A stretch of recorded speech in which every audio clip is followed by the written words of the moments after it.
Dengue గనక వస్తే మామూలుగానే ప్రెగ్నెన్సీ ఈజ్ అ ప్రోథ్రాంబోటిక్ ఫేజ్. కొన్నిసార్లు ఐటీపీ అంటాం, ఇడియోపాథిక్ థ్రోంబోసైటోపెనిక్ పర్పురా. సో ఇలాంటివి ఏంటి అంటే మనకి ప్రెగ్నెన్సీలో ఆటో ఇమ్యూన్ ఉన్నప్పుడు ఫ్లేరప్ అవ్వడం జరుగుతూ ఉంటుంది, ప్రెగ్నెన్సీలో బీపీ రావడం జరుగుతూ ఉంటుంది, అండ్ ఒబిసిటీ అదంతా ఎక్కువ అవ్వడం వల్ల డీవీటీ అంటే కాలంలో రక్తపు గడ్డలు ఇవన్నీ అవ్వడం జరుగుతూ ఉంటుంది, అండ్ డెలివరీ అయిన తర్వాత సరిగ్గా నీళ్ళు ఇవ్వకపోవడం జరుగుతూ ఉంటుంది.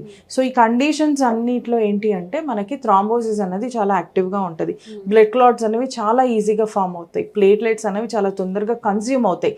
ఇలాంటి కండిషన్లో మనకి డెంగ్యూ గనక వచ్చింది అంటే take it from me, delivery ప్రాసెస్లో ఎక్కువ బ్లీడింగ్ అయ్యి పేషెంట్ చనిపోవడం కానీ, సెక్షన్ కొన్నిసార్లు అనివార్య పరిస్థితుల వల్ల మనకి బేబీ బ్లడ్ సప్లై కూడా తగ్గింది అన్నప్పుడు నార్మల్ కూడా ట్రై చేయలేం. At that time you have to choose only one, తల్లినా బిడ్డనా అన్నట్టు. సో మనం అందరం తల్లికే ఎక్కువ